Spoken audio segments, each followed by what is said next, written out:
Assalamualaikum warahmatullahi wabarakatuh. Di sini kita akan membahas tentang sumber hukum formil dan hukum material yang akan disampaikan oleh Agung Pratama, Zainul Arifin, dan Anissa Fauziah Rahmat.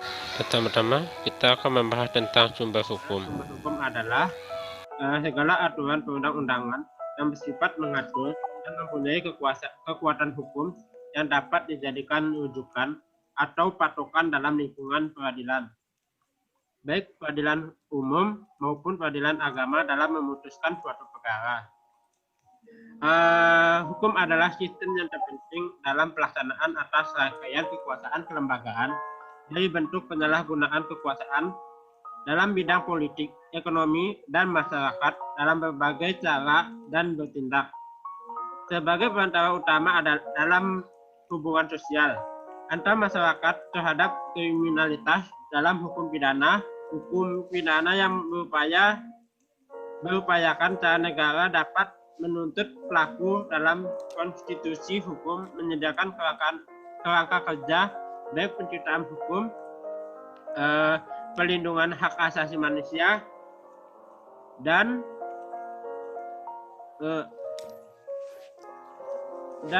memperluas kekuasaan politik serta cara perwakilan mereka yang akan dipilih. Hukum di sini adalah hukum yang kita bahas di sini adalah hukum formil dan hukum material. Untuk hukum formil akan diperjelas atau dipresentasikan oleh teman kita, yaitu Zainul Arifin. Baik, Assalamualaikum warahmatullahi wabarakatuh. Dan di sini saya akan menjelaskan sedikit tentang sumber hukum formil yang ada dalam peradilan agama maupun mahkamah syariah. Dalam pelaksanaannya, sumber hukum formil ini hampir sama dengan sumber hukum formil yang ada di peradilan umum, atau bisa kita sebut dengan bahwasanya sumber hukum formil yang ada di peradilan agama ini juga merujuk terhadap kitab undang-undang ataupun jurisprudensi maupun traktat seperti itu.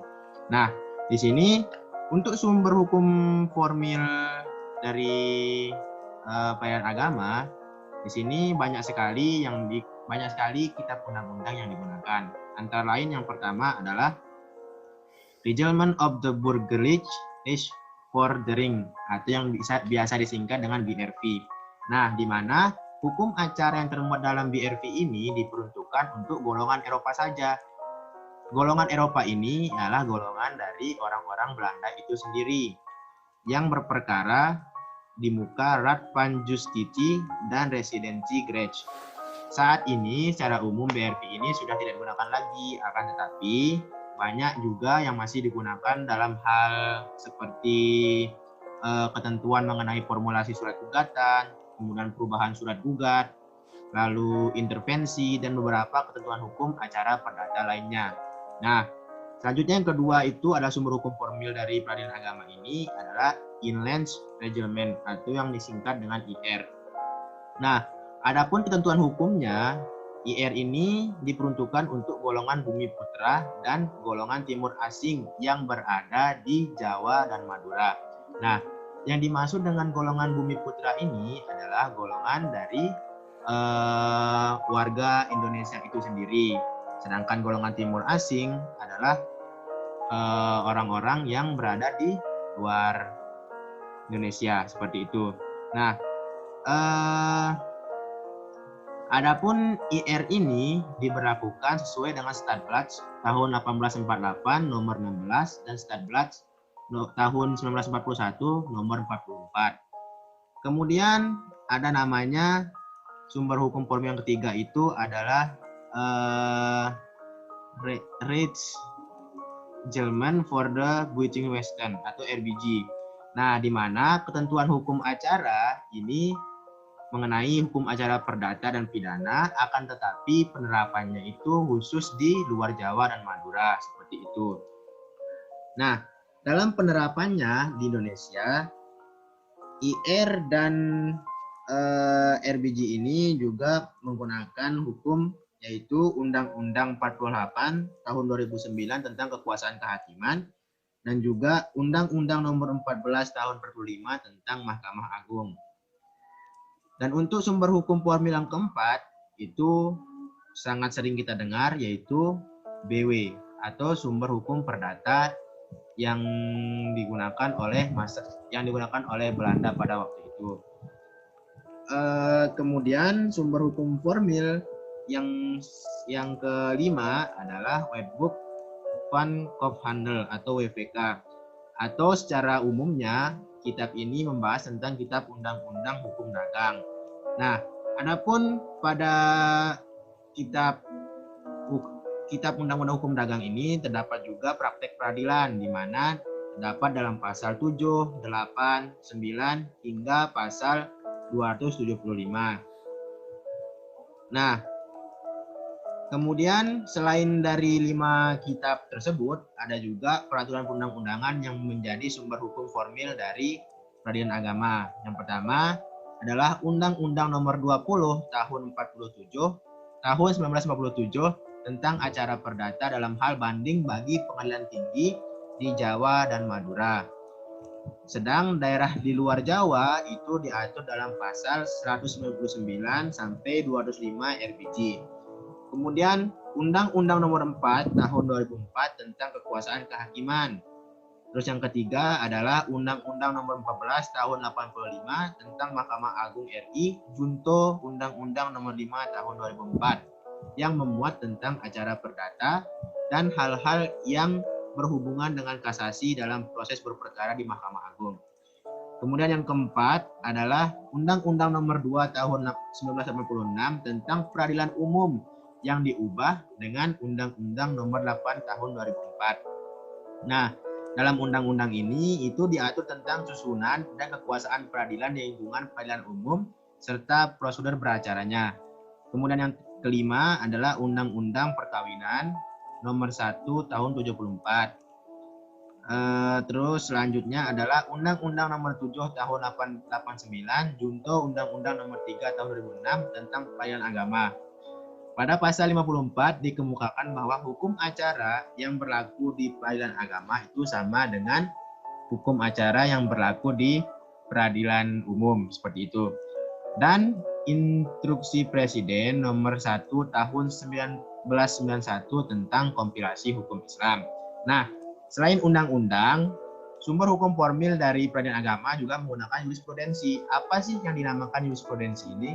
Jurisprudensi ini ialah keputusan-keputusan hakim terdahulu yang bisa digunakan pada hakim setelahnya yang mempunyai permasalahan yang sama. Kemudian sumber hukum formil lainnya itu adalah Surat Edaran Mahkamah Agung Republik Indonesia. Jadinya jika ada surat edaran dari Mahkamah Agung itu bisa digunakan juga sebagai sumber hukum formil bagi peradilan agama. Dan yang terakhir ialah menggunakan doktrin ataupun ilmu pengetahuan dalam menjadikannya sebagai sumber hukum di peradilan agama. Mungkin hanya itu yang dapat saya sampaikan. Kemudian saya serahkan kepada Saudari Anissa yang menjelaskan tentang hukum material seperti itu. Terima kasih sebelumnya. Saya akan menjelaskan mengenai hukum material. Penjelasan mengenai hukum material sendiri adalah hukum material peradilan agama adalah hukum Islam yang kemudian sering didefinisikan sebagai fikih yang rentan terhadap perbedaan. Hal ini bisa terjadi dikarenakan para fuqaha berbeda dari segi latar belakang sosiokulturalnya. Nah, hukum material peradilan agama pada masa lalu bukan merupakan hukum tertulis atau hukum positif dan masih tersebar dalam berbagai kitab fikih karya ulama. Nah, hal-hal inilah yang menyebabkan terjadinya perbedaan pendapat di dalam hukum Islam atau di dalam fikih tersebut di dalam satu perkara yang sama. Nah, hukum material yang digunakan dalam peradilan agama antara lain yang pertama Undang-Undang Nomor 22 Tahun 1946 dan Undang-Undang Nomor 23 Tahun 1954 yang mengatur tentang hukum perkawinan, talak dan rujuk.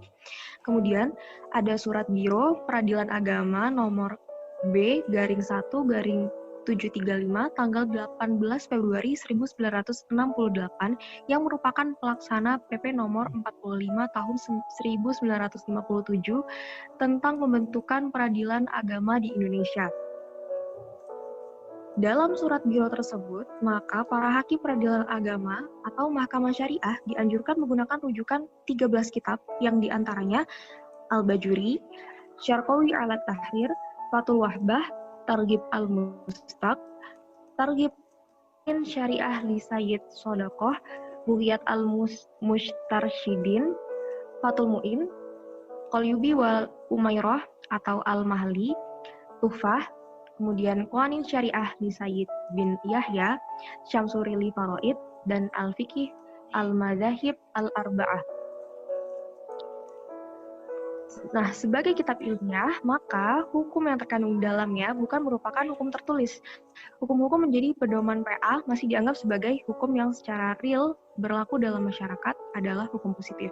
Oleh sebab itu, maka diadakan yang pertama, legalisasi dengan ketentuan pasal 27 ayat 1 Undang-Undang Nomor 14 Tahun 1970 tentang ketentuan-ketentuan pokok kekuasaan kehakiman yang di dalamnya mengatur peradilan agama seperti Undang-Undang Nomor 35 Tahun 1999 dan Undang-Undang Nomor 48 Tahun 2009. Kemudian Nomor 7 Tahun Undang-Undang Nomor 7 Tahun 1989 tentang Peradilan Agama, seperti Undang-Undang Nomor 3 Tahun 2006 dan Undang-Undang Nomor 50 Tahun 2009. Kemudian ada juga Undang-Undang Nomor 1 Tahun 1974 tentang Perkawinan, Peraturan Pemerintah Nomor 9 Tahun 1975 tentang Peraturan Pelaksanaan Undang-Undang Nomor 1 Tahun 1974 tentang Perkawinan tersebut. Dan kemudian ada Peraturan Pemerintah Nomor 28 Tahun 1977 tentang perwakafan tanah milik dan sebagian tercantum dalam Undang-Undang Nomor 7.